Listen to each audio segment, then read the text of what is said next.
Father, Son. oh, thank God. 3 weeks in a row. You finally got it. Hey, it takes me a while to learn my lines. Welcome to Tuhon and Son. I am Ryan Stick-Jelena. And I'm Philip Tuhon Shelley now. And he is the man with the plan, with the discipline.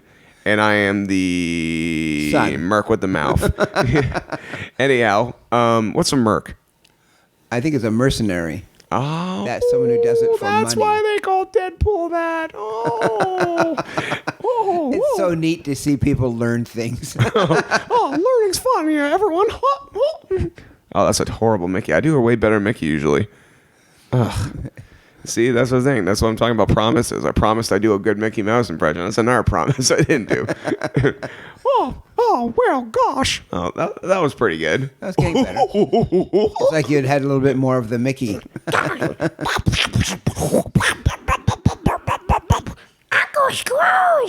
Yeah, what amazes me, though, is when you had guys who first started that, they had to come up with those voices. Yeah, that's the thing. Like, it's so... Yeah, it's like, I do great voices, and then you shell out a bunch of voices, and it's just like...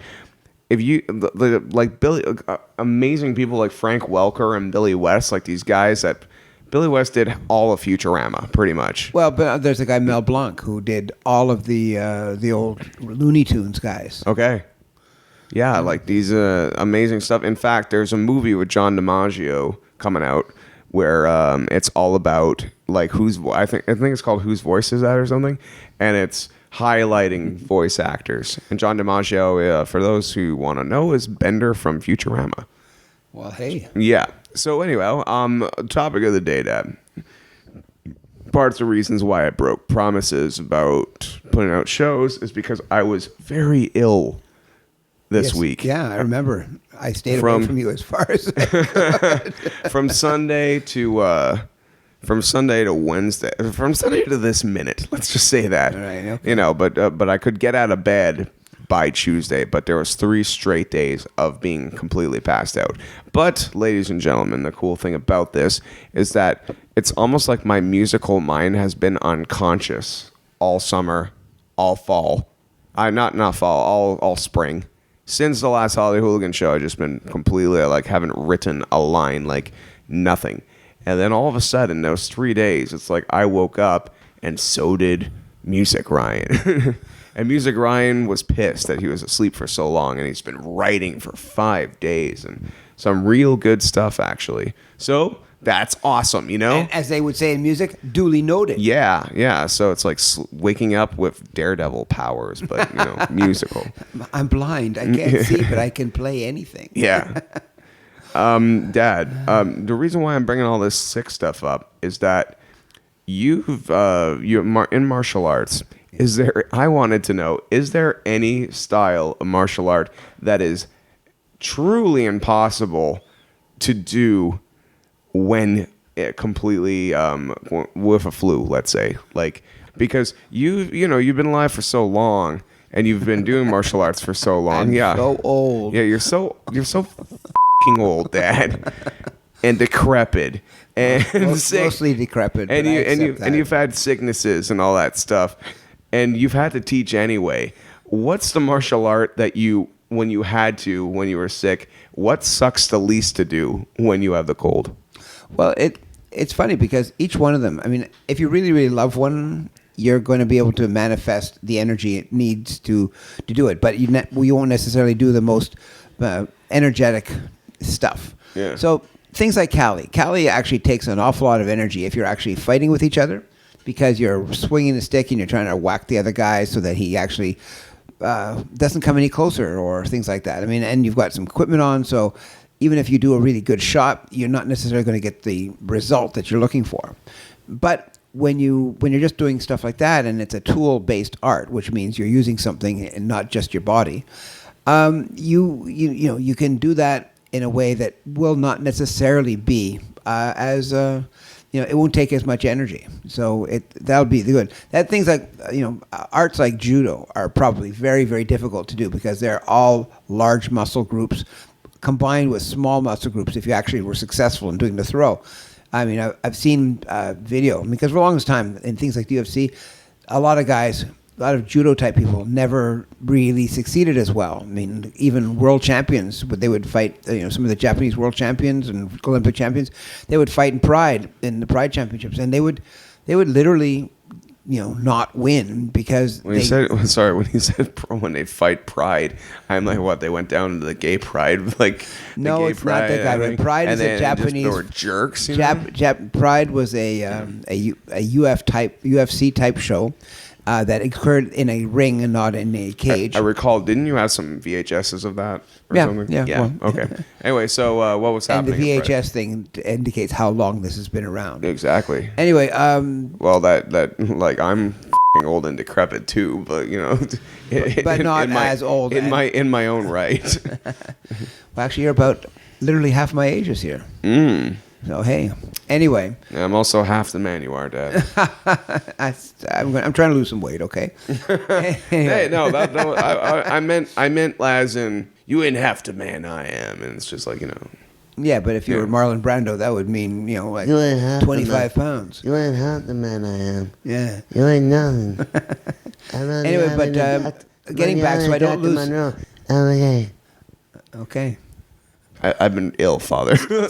I've been ill. Was that Stanley Kowalski? I don't know. I mean, a Streetcar Named Desire. I always thought Marlon Brando talked like either that or Superman's dad, and that's pretty much it. Like as far as I'm concerned, it's all one character. Like up on Krypton, he was screaming Stella, and the planet blew up, and Jor-El, my son, Stella. All right. Can you think of any specific time you had to perform in a martial arts fashion when you were incredibly ill? Yeah, as a matter of fact, I did. I can't remember exactly the circumstances, but there were times when I literally was hallucinating. I was so out of it. And okay. I did a demonstration at one of our Christmas parties, and it was like that, and I was kind of like, I wasn't sure. It seemed like it was snowing inside because I was having hallucinations, and it was weird because I had something to drink to kind of calm my nerves. And so I was a combination of You were very calm. I was hallucinating. By glass number 6, I felt very calm. Anyway, what happened was that I started hallucinating, and on top of that, I was intoxicated. So the people that I was doing a demo with were pissed that they spent all those money on drugs when you were on natural. Well, I don't think they were. I think they were just hoping that I didn't hit them. That's all. Oh, there you go. Okay. Well, walk me through it. So, like you, it wasn't a walking through it. I could stumble you through it. Okay, well, stumble me through this. Well, no, we were doing a Kajukenbo demonstration, and it was one of the things that has been a long-standing staple. Okay. What we do is, we have like a 7-attacker set with our first form, if you will, and that's when Alex Politan, Kato, my first Kajukenbo instructor, he taught this to us years and years ago when I first started, about 71, 72. I learned it in that time, and then when I officially joined the school in 73.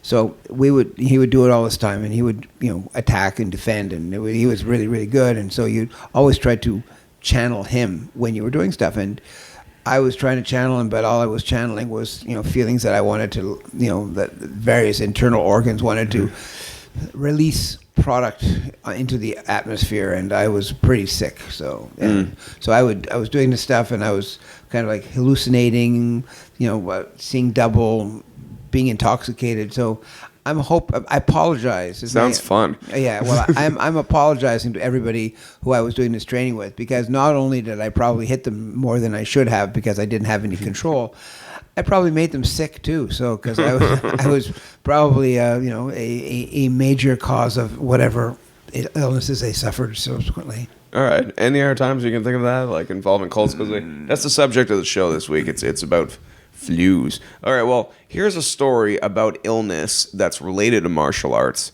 because I find it kind of funny because it's been years. But we went to I don't remember what martial art it was, but I'm pretty sure we were in. Was that Virginia Beach? Virginia Beach, yeah. Oh, right. I And- went down for a Cali seminar with my friend and I Bruce. had just gotten over the chicken pox, Right. and just given it to Serena Right. as we were driving. Like she discovered That's the one. She That's discovered the the one. bumps almost as we were in the car, you know, Yeah. and spent the entire time sick as hell. And it was really funny because And I was mean, running around all happy and scabby, and she was. Well, no, you were actually funny. And I had chickenpox as a young man, Hmm. so I wasn't going to get it again. At least I hope I wasn't going to get it again. Anyway, it was funny because we were there for a few days, and Bruce was very nice. He put us up in his hotel. Unfortunately, it was a welfare hotel, so everybody else in the place except us was there, month to month, just surviving. There were like 5 or 6 people living in this one room, motel room, and we were there, and you were sick a little bit and got better, and Serena was sick a lot and spent all time in bed for about the week we were there, and I was over there teaching a seminar because I wasn't contagious, and it was very interesting. And then I think the one day, And you went home after a long day of training to this bubble in a welfare hotel of sickness. well, what was funny is that when we returned home, your mother got sick. Okay. And Like chickenpox sick? I don't know if it was chickenpox. It might have, I don't think it was chickenpox, but by that time she was just ill. Yeah. And we were videotaping things, and you were developing an interest in the videotape camera, and she was. I'm sorry to say this, Ruth, if you're listening, she was spewing from both ends, and so she was throwing up, and we were at a rest stop, and she was trying. The bathrooms weren't working, so which is like that's a depressing thing. And so anyway, I apologize, Ruth, for mentioning this, but this is media. We have to tell people stuff like this. Yeah, I guess so. I guess, I don't know if this makes me self-important or something, but I don't remember any of that. I remember Serena getting sick because I got her sick, I guess. And I remember that crappy movie, the Super Mario Bros. Came out that summer, and I got the toys anyway. And we ate a lot of Pizza Hut because they had those Bigfoot pizzas back then, those giant square pizzas that were like super family sized and stuff. So I don't remember. They made our family supersized. That's for sure. I don't remember Mom having both exits open. Like that's. Well, it wasn't like they were both exits open, but she was lying on the ground, somewhat regurgitating whatever she was doing, and then she'd be going, "Don't film me." So yeah, it was something that only. Where's that tape? Where's that tape? I don't know. The audience is going to want to see this. Well, they don't. They can't. I can. We're showing it right now. Can't you see, everybody? Yeah. Oh no, this is radio. Okay, sorry. Dad and I are also riding a dragon right now. And we're like, here we come, Game of Thrones. We're a little late, but yeah. All right. Well, that was a nice little chat about sickness. Unless you can think of any other sick stories before we can go. Well, it's hard to imagine or hard not to remember certain stories that happened with that. I mean, like there's, I remember, the week I was going for my black belt exam in Kajukenbo. That was in I guess 1975. I got strep throat. And strep throat, when you're a young guy and you're getting strep throat, you can only imagine how you got this thing. Because you don't know. It's like, is it a bacteria? Is it a virus? Is it whatever? You have no idea. Did you get it from kissing a girl? Yeah, that type of thing.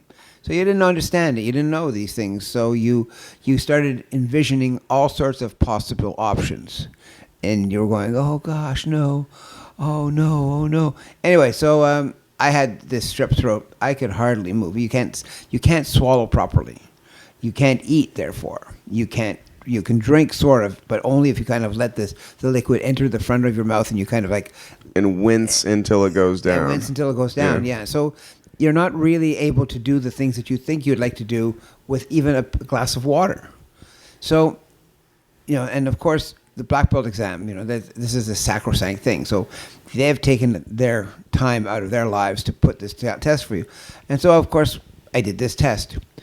Now, and the funny thing is that what was hilarious is that in the old days, we used to have a tradition in our school where if you went and you won, normally what we would do is like, if you were not a green belt yet, and you fought as a green belt, and you won first place, and it was a relatively big-sized tournament, you would get the green belt automatically.